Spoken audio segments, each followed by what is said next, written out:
Welcome to the interview chair with Will Alexander, brought to you by Canine Chronicle TV and Dog Show Tips. This week on the chair we have none other than Johan Becerra from Puerto Rico. So sit back and enjoy a conversation with Johan. I'm sure you'll all enjoy it.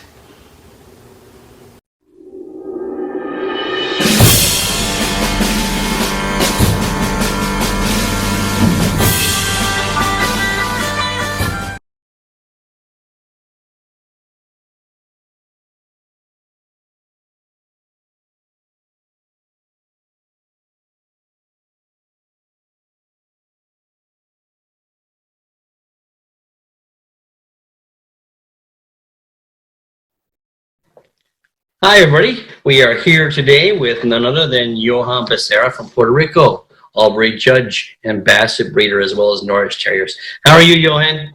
Great. How about you? I'm good. It's good to see you. It's been a long time. Yeah, it's been a long time. Yeah. How is this pandemic treating you? Well, like everybody else, right? Pretty much secluded at home and taking care of, everything that we can do to try to not get infected, even if I think that eventually we're all going to get it, but hopefully not at the same time. So, taking care of the mask and being careful and washing hands and just following recommendations, I would say. Yeah, it's the smartest way. And you're in Florida right now, aren't you? Yeah, right now I'm here, coming back and forth. The home is Puerto Rico, as you know, but during the pandemic, I've been here. I'm here all the time. I'm sorry. No worries. All right. Let's get right into it. Tell me how old you were and how you got started in our wonderful world of dogs. Well, I always love dogs. It's that's a passion. I think I was born with it. It's no one else in my family, so I don't come from a pedigree of dog people or anything. I guess, this craziness comes just with me. And so, I always was interested, and my parents really pretty much support me. They bought me the dogs and everything. But I really started out with my first dog with pedigree when I was just about 15. So I get to buy a Great Dane. And so that was my first breed, yeah. And so, I started working as, I would say, like everybody else, right? As just a kennel help and doing everything I can. Then start helping handlers, and then I start handling myself pretty quickly. I would say I start handling myself. So I start, handling for other people. First, it was like friends mostly, but then some clients, and then I start breeding. So it was just the way that naturally things went, and so I start breeding bassets actually. I do have like the Great Danes leaders, and I have Napoleon Mastiff and Dog Argentinian and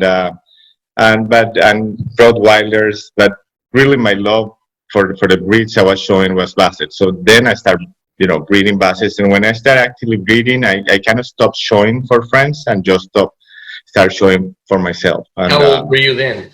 Sorry to interrupt. Like I don't know, around 18, late teens. Oh, okay. So that all happened very fast then. It went fast. Yeah, and then I started studying veterinarian, and was working with another handler who was the wife of one of the veterinarians down there that I work with. So everything goes like really smoothly. Any of these handlers we would know? I don't know. Mireya Ortiz was the handler at the time. I don't know if you recognize that name. Yeah. Yeah. And it was in Venezuela, because I'm Venezuelan, as you know. So that was back in Venezuela. So a long time ago. I don't know, if even the people are, they was all together. It was like a big family by the time. But I wouldn't, I don't know. I don't think you would recognize names, though. Okay. So after that, how did you get involved in Bassets then? Who? It was a friend of mine, Gustavo, that he has a Basset hound, and then, I was pretty much impressed with those puppies. I had a litter of puppies, and I said, gosh, this is the most beautiful thing I ever seen. They were so funny, they clownish, they, fall over, and, those faces. So I just fall in love. And so, my Bassets weren't really exactly what you would call a Basset. They were really not good Bassets, let's put it that way, just Bassets. More like pet quality, yes. And then a friend of mine, Jenny Candamo, which she has Goldens for many many years. She bought me, bring me from the state my first Basset Hound that was really a Basset Hound. So we start breeding with that dog, and Where then did you get after that dog from? Who, it was Florida. He was a Bonaparte dog, okay. and that dog happened to live with a friend of hers. So she introduced herself to me and at a show and said, "Listen, I have a friend who had a Basset. Do you want a Basset? Because I know you have these ones." And I said, "Yeah, I know." So and we've been friends since. Actually, I saw her not more than a month ago, and we're still really close friends. And she was very, very successful golden retriever breeder. And so we start going together to shows and everything. And after a while, I finished my career. I start working, and then I buy my first buses from Sandra Campbell, which is the buses I have from since then, like 30 plus years ago. And I don't want to go that fast. I want to find out. Well, time flies. I tell you, time does fly. It really goes fast. But I don't want the Coles Notes version, Johan. I want the whole thing. Well, I don't know if we have that much time. Maybe more to go over. But yeah, well, it was a combination of things. I was handling. Then I started applying for my judging license.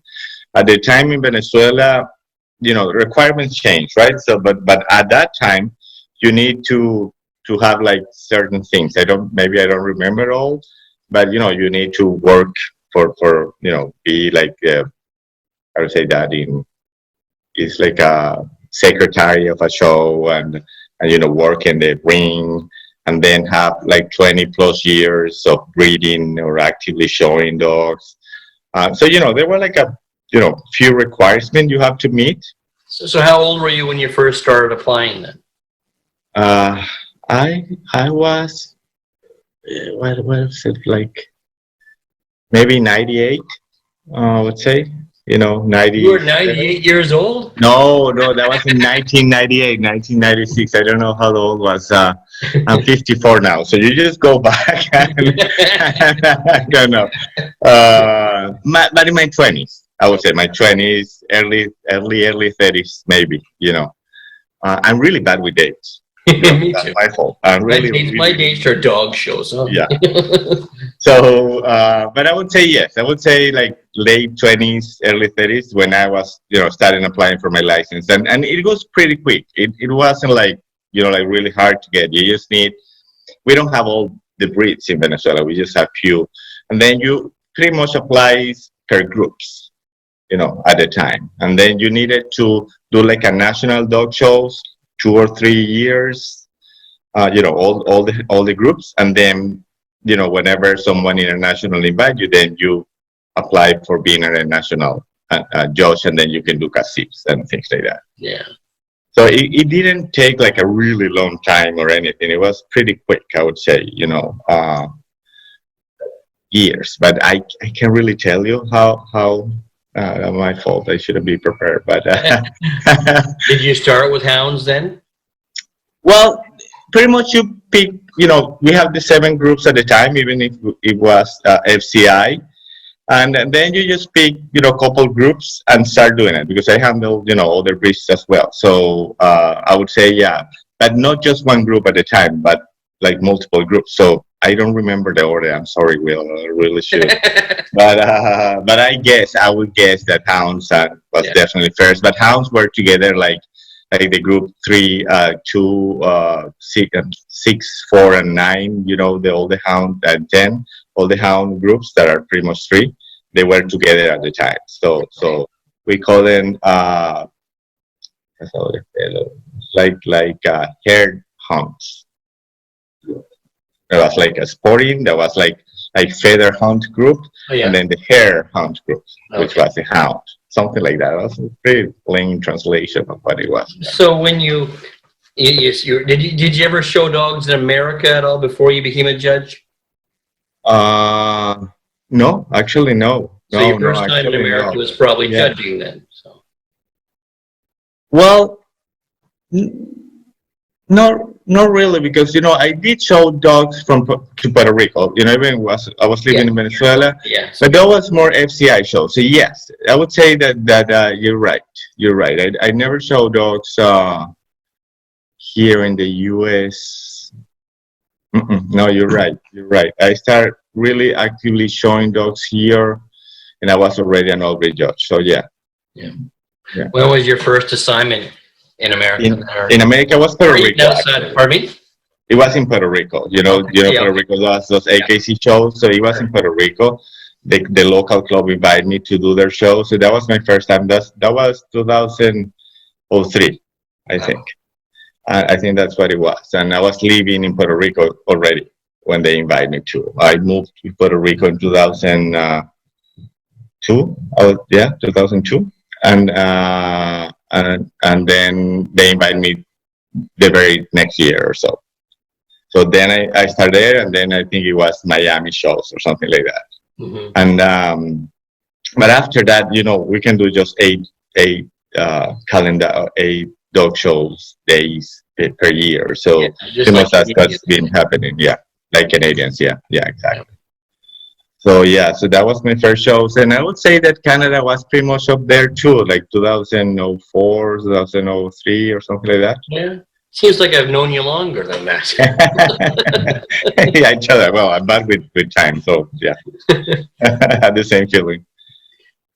So when you were judging your first shows in America, you were in Puerto Rico, and do you have any memorable shows that you've done in the States right now that come to mind? I know you judged at Orlando. I've seen you there. Well, actually, no. This year gonna be my first Oh, your Orlando first time? dodging. Oh, okay. I Yeah, thought you yeah, had yeah. judged there before. Me, I I've seen you there showing. That's what. yeah. You see me then showing exactly. You're right. Yeah, showing a couple times, but judging this will be my first time. And, and yeah. Well, every show has something very unique, right? And that I remember that there are special shows, of course. Like when I did the Basset Nationals, that was like like a biggie for me, Yeah. because to do that is the members, the one that vote for you. So that was pretty special, right? It was after 25 years, being a club member, that they picked me to do their national, the breed. So that was special, and of course the Westminster a couple years ago, it was really pretty special too. Yeah. But every show has some kind of magic always, at least for me. And I really looking forward any assignment, and because I really love to do it. You know that, and so every show has its own um, uniqueness, I would say. So there's of course more magical ones, right? Like the Westminster, of course. Like shows you always dream about, and shows you always things that would never happen or something like that. So that's magical, of course.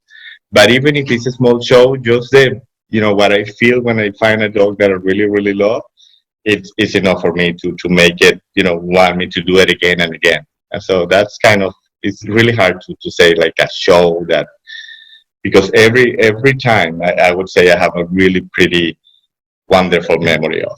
So Good. mhm. Who do you who would you consider your mentors in the sport then? Many people has helped me, many, and I talk with many people, and even sometimes people don't even know they're mentoring me. Oh, exactly. Yeah. And they are because they're learning a lot, and every time I had the opportunity, even just sitting ringside and talking with anybody at the ringside, is a mentoring experience, right? So of course for Bassets, I would say Sandra Campbell, of course, right? It's always with my mom here, and she's always been anything but great, but great. She shared all her knowledge, her dogs, everything she has with me, and I can be only thankful for. And in the same group is Carol O'Brien, and many other people that I don't really want to like pick up, because I don't want to hurt anybody's feelings, but tons of people have helped me and to understand breeds individually, and then understand movements within the breeds, understand the standards, and then gathering my own interpretation of each one, right? Because every standard give you that room of flexibility that you can, put yourself some things which make it unique and at the same time very rewarding when you get it.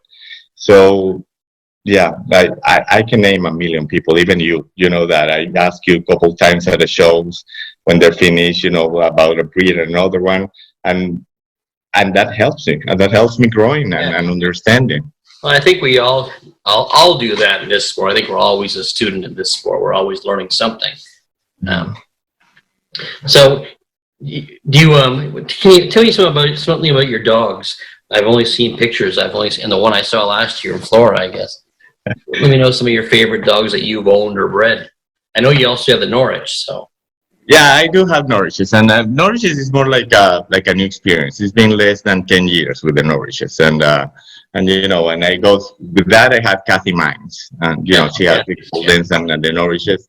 Talking about mentoring, with the Labradors and the Norwiches, their long sessions, Oh, for sure. Kathy's great. She's been up here for years, so. Yeah, and she's anything but wonderful, right? And she teaches you everything, and when I had my first Norwich, I didn't even knew how to do anything, right? And since the way you put your hand and what to do and where to do it, she teach me everything about that and how to do them. And I would say that I'm still, like 10%, but at least they look like it, right? And they're ready. And you can show it, and people like them. So I'm working on that. And so dogs that I love, and as I said, Bassets. It's always been my passion, and I think these are very unique. You show them too, so it's very unique breed to show. It's challenging. It's not easy. I'm saying any breed is easy because every breed has its own particularities. But being the way the Bassets are, there's no an easy way that you can look how they look. Actually, right? So you just have to make up your mind and thinking that you got it right. And practice and practice and practice until you get it right. The sometimes I've shown a few of them, and unless you really can stand back and look at them, it's hard to get a feel for some of them. So yeah, because it's too much body, no legs. So pretty much. That's why I was always impressed. And I watched Brian Martin show them because he would just go boom when they were up there. Great. Brian Martin does it like amazing, and there's a lot of things I learned from him and from Nancy through the years. And you're talking about people that teach you. Doug Holloway was like a master. Oh, Dougie was fabulous at Bass Hounds. Yeah, he has Sandra's Bassets before, so it was all Sandra Campbell Bassets, and he's always been anything but wonderful too. It's because it's a breed you really need to know and how to bring it up. How did you meet Dougie? Yeah. Oh, yeah. Many years ago. Love him. How did you meet him, though? Tell me how you met Dougie.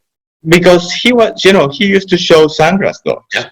Sandra Campbell's, even before I met her, for many years. Many famous Sandra's dogs were shown by Dougie.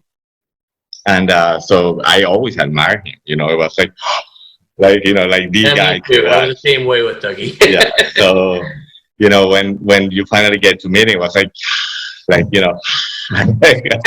do you do this? How do you do that? You won't tell him this. Yeah, exactly. But I say, I know these rears doesn't look like that. How you don't make it look like that? Because I know the dog, and so. And I get the luxury to actually compete with him in a ring at a world show in Puerto Rico. Yep. And he has a beautiful beach that Sandra had, and I had a beautiful dog, Sandra's too. And I love competing. I really do. I'm really very competitive, and I compete with him in those shows. It was wonderful, a great experience. Like I love to compete with Brian too. It's competing is like, to me, it's like, make it really exciting, and I don't care. At the end of the, I walk out the ring and I can hug you forever. But in the ring, I'm really competitive, and he was anything but great. Always, he is actually. Yeah. He's a great guy. I saw him last January when I was in Portland. Yeah, I saw him. Oh gosh, he's wonderful. He really is. Michael Jordan. We used to call him the Michael Jordan of Basset Hounds. And he is. He can do magic. And I always say, it's not fair because your hands are like this bigger than mine. So you can do much more than I can. I don't have small hands, but yours, he can. And I think he can take a Doberman and win the Basset breed if he wants. You know, he just and then the Doberman will look like a Basset and actually win with that dog. He was great. He's Oh, great. he's great, yeah. I And so love. shareable, right? He takes you everything. He takes the time. It doesn't really matter how busy he is. He takes the time to, tell you hello and hug you and make you feel special. And I think that's magic right there. Yeah, no, he's a great guy. Really enjoyed him. Over the years, you've judged a lot of dogs. Do you have some that stick out in your head that you refer to once in a while? But I would say you had to go like by breeds, right? Oh So, yeah, so, for sure. so, so yes. As long as they're not still showing, you can tell me who they are. Well, no, I'm not. I was thinking more dog in the past, and there are dogs that has that special thing, right? And like I had a dog that his name was Higgin, and he was always up. It was so amazing that it doesn't really matter if it was hot or humid or rainy or snow. It doesn't really matter. That dog was always 200%. So that was always a pleasure, right? Because that dog would never let you down, no So matter that's the what. dog you owned and were showing Yeah, yourself. I own and show and actually did pretty many best in shows with that dog. So Oh, good.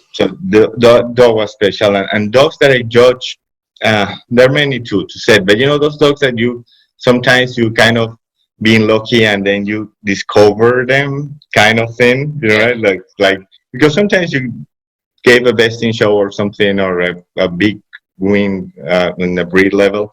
And then, you all kind of say, yeah, this is like the 200 million best in shows of the dogs. And yeah, no, I didn't discover anybody. So, yeah, I'm so happy. This is like 300, 3,000. And so, okay. But when you happen to find a dog from the classics, right?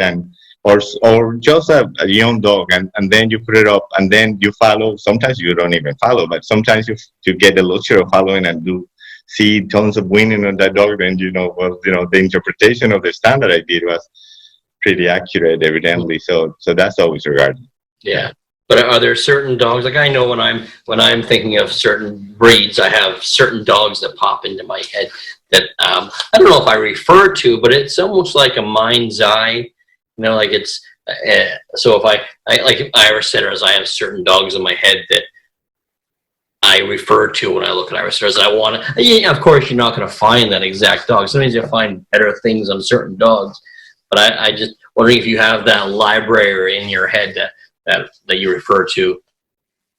Well, I don't have the library, but I'm very visual. I am visual, so yeah, but it's no, I wouldn't point any specific one because it's uh,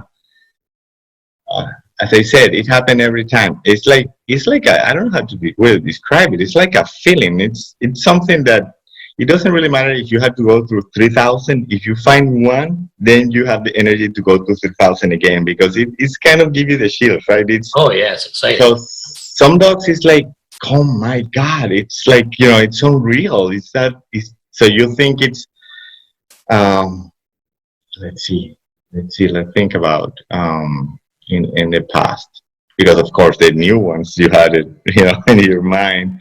Well, let's say in Canada, right? The first time I just there, I saw a Newfoundland that Christina had. It Yeah, was 2004, maybe 2003 or something, and that dog was for me like wow, yeah. like wow. It was like like really like it does exist. So whoever wrote the standard 1,000 million years ago, I don't know who he was, but the letter, the words I read has to be that, right? So my interpretation is exactly that. So either that guy got it right, or I read it right, or that person did it right, or we all were wrong. But it's like Yeah. and then you see it, and then I always consider like such a honor that people groom their dogs and prepare just for me to go over. That's like okay. So I feel so honored, and then when you go down to it, and then I really have like eyes here, so I goes over and touch, and it's like, gosh, I really want to cry because this is too good. Like, so that dog that time, I think, as I say, some moons ago, but I think it was in Viven. There was a show, and so I think I did first, and the dog went best of, and he did it too, and he put it up too, and it was like those dogs that Newfoundlands that always keep in your mind. So it's not that I remember any specific detail about the dog. It was because I remember more like the feeling the dog gives me than anything. So what I felt when I saw it, it's like that kind of uniqueness that dog had at the time, at least, that I remember. And there was it was a Harrier in California that really was like, for a Dane that I did there too, that was like amazing. And so there are many breeds and many dogs that really has impressed me through the years, and that I've been lucky enough to have the luxury to actually go over and see that what I see is what I feel, and then when it moves, it's just proof that what whatever I touch was there, and he used it or she used it, or so that makes it unique. But it's in my mind, they're the recent ones, right? So, and I don't want to point that out, but those dogs are always special because it makes you like wow, like really wow. You gotta like those wow moments. Yeah, like even as a handler, I have those wow moments. I'll be sitting at a ringside and watching a dog, and even a youngster, I see it and think, oh my, that's a wow moment. That dog could really make something of themselves, Yeah, you see, so that's a special. Yeah. So that's what I feel. That's what I feel, and then it's always like, then the good things you see about it, they're so good that you just kind of maybe I don't see anything else. It's just like that much. And sometimes I even see it at the breed level. I usually see it at breed, and it goes, I say, gosh, now I have to pick the second, third, fourth, because this is like, like by far my first in anything, right? So, and those moments are really, that's what I'm doing for it. I think it's self. But what I feel is so great that I want to do it again and again until I find it. No, those times are exciting. It's like when I first saw Miss Pia, I went to ringside to watch another dog, and the young girl that owned Pia, her name was Peyton at that time. That's her real name. And I saw her in the junior private bitch class, and I couldn't stop looking at her. There was like 25 beagles, and I kept looking, and she didn't win. She didn't even go reserve winner's bitch. I just couldn't stop looking at her. I stopped and I took pictures to the point I thought I was scaring the young girl showing the bitch. And then next day, her parents showed up at my setup, and I thought for sure they were going to give me hell for harassing their dog. But no, they asked me if I would consider showing her. So yeah, that's it. That's the special. That's exactly the feeling that it doesn't really matter, what they do with other people. It's just what you see that make it so unique. That is it's worth it. It's just worth it. It's just then you want to do it again and again because that's what you want to feel. That's exactly right. Yeah. Yeah, and sometimes, do you ever worry? Like I'll find myself, I'll put my all behind a certain dog, and it doesn't seem to pay off, or not pay off. It doesn't seem to do as well as I thought it would do. Do you ever second guess yourself then, and when that happens at a dog show? Like you put a dog up, you think, oh, that's a really good dog, and no one else seems to find it. Like I try not to, as a handler. If I find this dog, I'll put my all into it, and no one seems to find it. I still don't. I try not to second guess myself. I try to see there's going to be a reason why I chose this dog. And does that ever go through your mind as a judge as well? When you ever driving home or traveling home, thinking, why did I do that, or should I have done that, or? Well, it used to happen at the beginning, I would say, right? That like you put a dog, and then that dog doesn't do well the day after something, and then you said, oh, did I miss something, or do I over point a quality and then miss one important thing? But then immediately I'll say, what I see is what I see in that very moment, and it's just a moment. So what you see with the same dog 2 minutes later could be totally different than what I see. Oh yeah, for sure. It's very subjective. Yeah, and then the dogs just act different. They do, right? So sometimes they pull themselves together, and something in the bone structure just click right, and when they stack, you go over and it's just perfection. and then the next day you stack it up, and when you go over, it's straighter maybe in the angles, or top line is not as it was. So, or the floor wasn't right, so there's so many things that can happen. Even, and then they move, when they move, they can go through as beautiful, and then the next day they do kind of crazy stuff. And then, well, that's not what I saw. What I saw was so then I stopped second guessing myself, but always learn. So if that happened, I really want to take the time to see, well, let me see if I still like what I like, or should I? And I do talk a lot with the other judges, about the dogs, and I think that's a luxury we have, to learn more experience about, and I talk with everybody, to all the judges or the breeders, and just, trying to understand better, because it's a learning process. And so I said, well, I still do what I want to do, and I still do what I feel was right and what I felt it was right at the moment. But then I can start also looking for different things, right? So things that it doesn't really, I don't, or maybe I pay too much attention to a detail that it wasn't supposed to. Yeah, there's no question. I find that certain judges have things that they rely on. And when I ask them about that later on, they'll say, well, they bred, let's say, whippets, and they could never achieve that in their own. So whenever they found it, they'd like to reward it, because they knew how difficult it was to achieve. Exactly. So if that's the reason, there's nothing you can do about it. But then sometimes when I'm judging, I'm trying to really separate, like, if I'm buying or if I'm judging, right? If I'm judging, it's not like I'm not buying for me. I had to separate it, because if I'm buying it for me, I might forget or forgive something, because I know that that's easy to overcome with time, or some things like that when you're reading. But when you're judging, I don't do that. So, I'm doing that very moment. So if that puppy is 6 months old, but for me I put it up in a sec. You know me doing that. I don't care if that lines of dog will get destroyed in 6 months, and from now on. You're not judging it 6 months later. You're judging. But if I'm buying, it would be different, right? Right, exactly.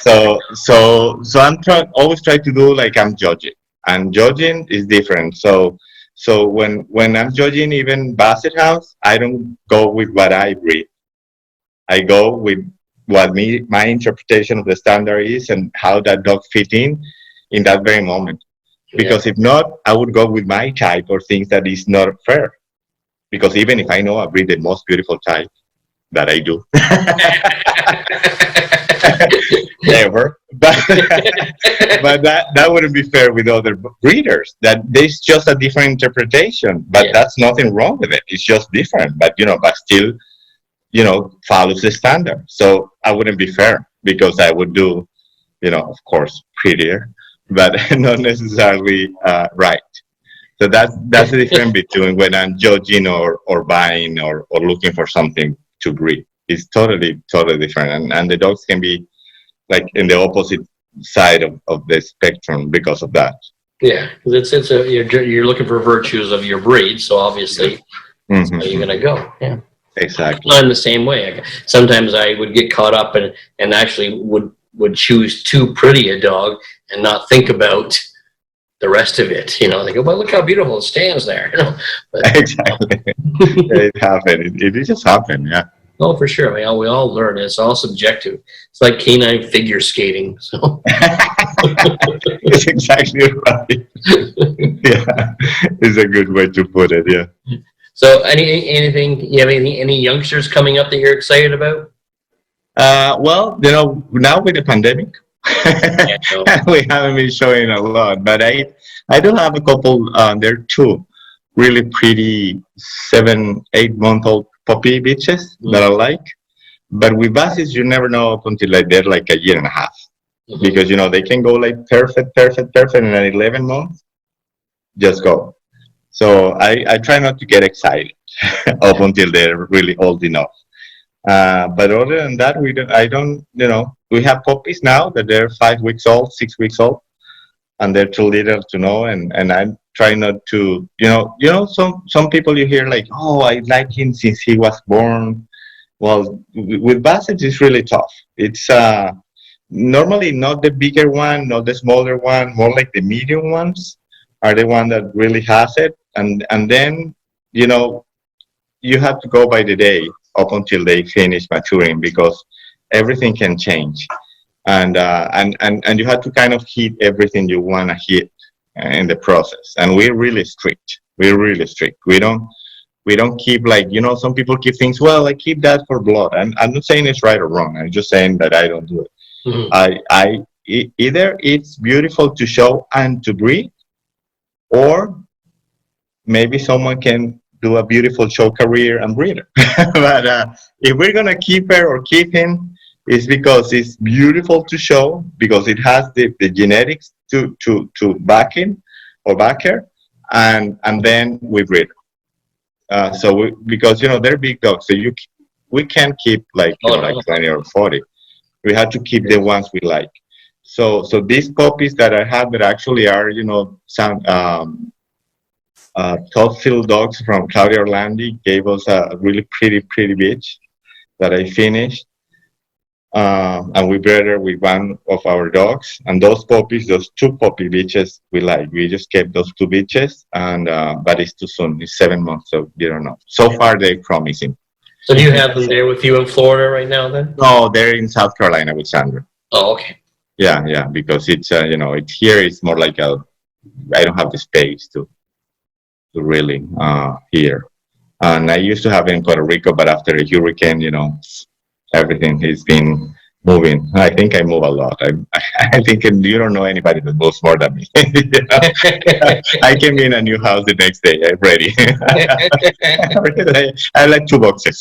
That's all. That's a talent too, though. Yeah. So yeah, but no, we have those 2, and those puppies are, they look fine.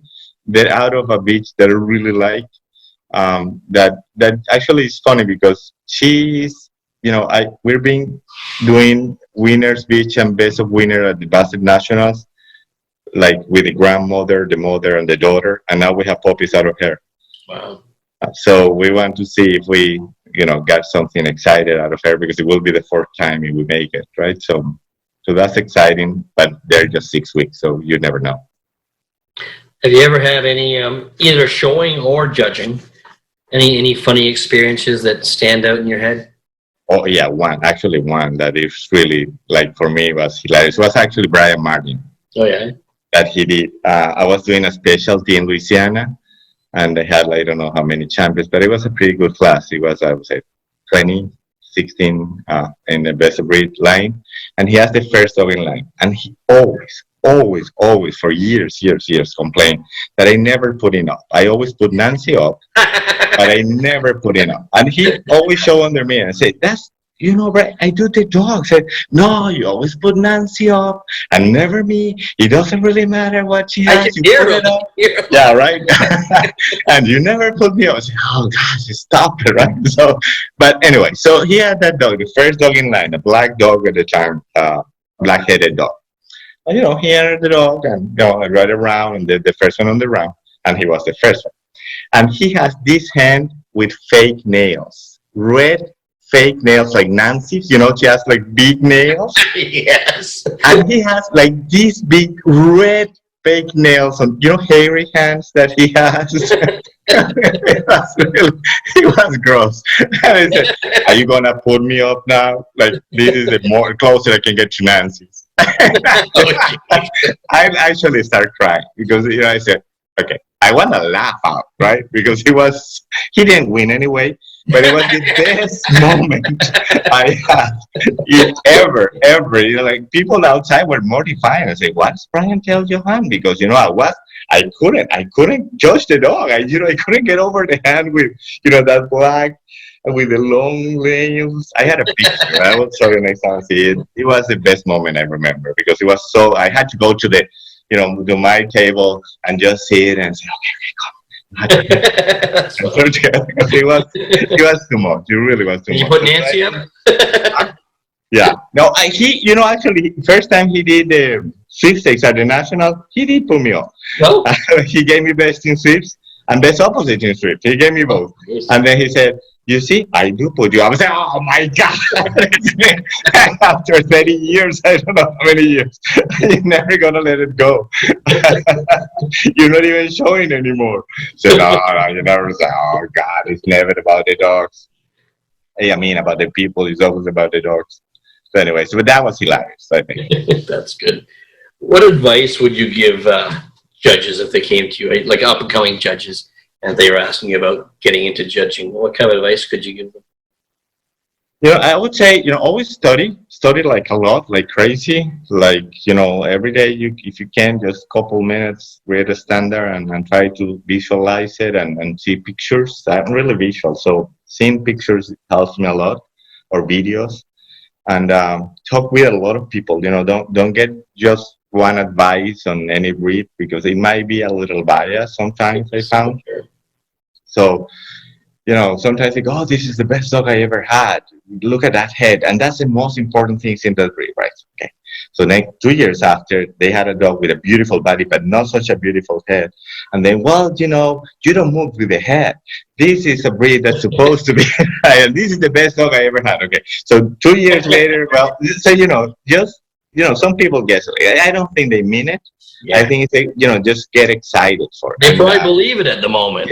Yeah, I think so too. So just listen to different opinions, and don't, as you said, don't second guess. I think you just have to go with what you understand and you feel, and go for it. And then if you don't do it right, that it might happen. Not to me, but it might happen. No, I'm kidding. Happen to all of us, I guess. Just understand what you miss. Just what you miss, or what you overemphasize that you shouldn't, or what the standard said that maybe it's not right. Like if you read the Bassett standard, they always said for parallel planes that I never ever seen in my life, a parallel plane. But it's in the standard. So if a judge come and said, well, none of these dogs has a parallel plane, he was right. He is right, but he never gonna find it, right? So because some people say, well, it's almost parallel. Well, I don't think that exists. You can be almost pregnant. Parallel is parallel, right? So that would never touch. Then that's parallel. You almost parallel. It's, for me, it can happen. So I say, well, that was close. No, okay. But so just understand, that some things in the standard are written down, but doesn't mean that you have to give it a lot of weight when you judge it, right? And then, some people goes too much into the details, and I think that's good when you're buying, not where you're judging, right? Yeah.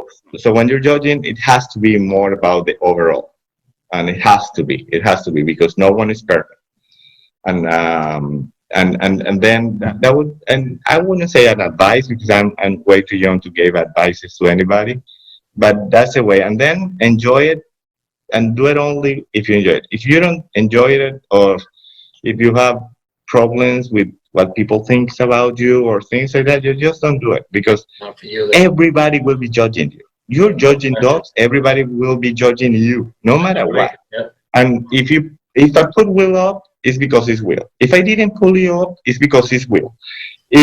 So you never win. You actually never win. If I put a Latin guy up, because they're Latin. If I didn't put it up, because they're Latin, he's never gonna. So it's true, isn't it? It's very true. You never win, and everybody it's watching you. No, they don't see the dogs. I mean, they already seen the dogs a million times, so they've seen you. You know what you're doing. Are you consistent? And so you're judging you. So if you can take that pressure, just don't do it, because it's not going to be a great experience. You're not going to enjoy yourself. Exactly. It's about judging. Yeah, what you're doing. So it's kind of selfish, but I do it because I really enjoy it. More than anything else. Yeah. That should be the reason. And I really think it's such an honor that I can actually go over the dogs I've seen in other occasions, and then I can really go over and say, well, I think all these people is crazy. I don't see or I think, gosh, they're all right. It's just magnificent and something like that, right? So that's what I would say. It's hard to say, and everybody's different, and that's okay too, because that makes it, winnings and losings and different opinions. Oh, for sure. If the same dog won every time, no one would want to come back. So Exactly. I have one last question for you, Johan. Good one. If you could meet the 20-year-old Johan now, is there any advice you'd give him? Oh, many. Dog related advice. Oh my God!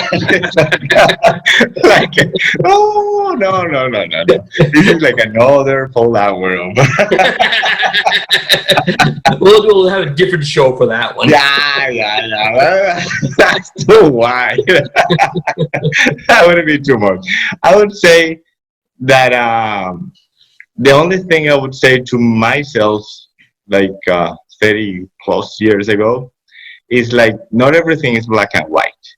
When I tend to be more like either you are or you're not, like like I told you, like parallel or not parallel, like like things like that. Either so trying to navigate on the middle of things, I would say that I would have sometimes it would be easier for me many times if I don't stick too much in something or too strong in something. Let's put it.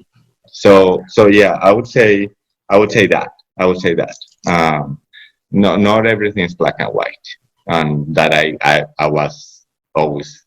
I tend to think about it anyways, but I try not to be too much, right? Like, some people at the time bring me dogs to evaluate or something, and it was open the door and let all those dogs go.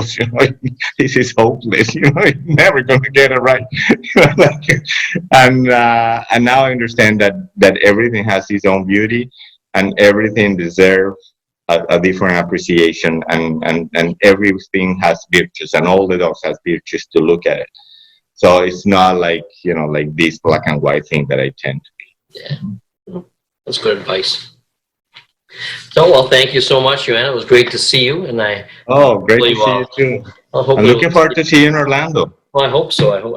Let's touch wood that everything goes well, and we get to see everybody there and have some fun. So. But we'll judging there. Do you remember? I'm doing some Sandhound breeds. I do Bassets finally, because many people when I say Bassets, I say yeah, that's my breed. Bassets, really? I said, gosh, they never put me with Bassets. I don't know why, but I'm doing Bassets and PBGBs and fun breeds and like 6 or 7 breeds, and I'm doing the non-sporting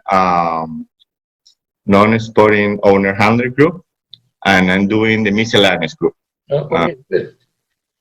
So yeah, it's going to be exciting. I'm looking forward to it. Yeah, me too. I hope, like I said, let's keep our fingers crossed. Everything goes well, and we get to see everybody. So. Exactly. All right. Thank you so much for the opportunity. Really, means a lot that you took the time and called me for this. I really appreciate it. Oh, it was great to see you. You're one of our favorite people up here. There's no question. We love seeing you show up on a panel. Yeah, we always have fun. Everybody. Yeah, always have fun. That's the main idea. I don't. It's fun. It's fun to watch judges that love what they do. So yeah, I do. All right. Well, okay. Have a great day. You too. You take care of yourself. We'll see you soon. You too. Bye. Thank you.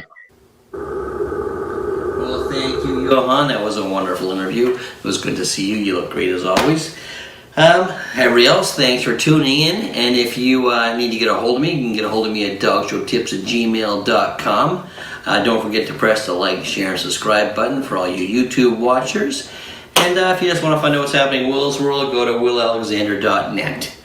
Alright, safe drive everybody, talk to you soon.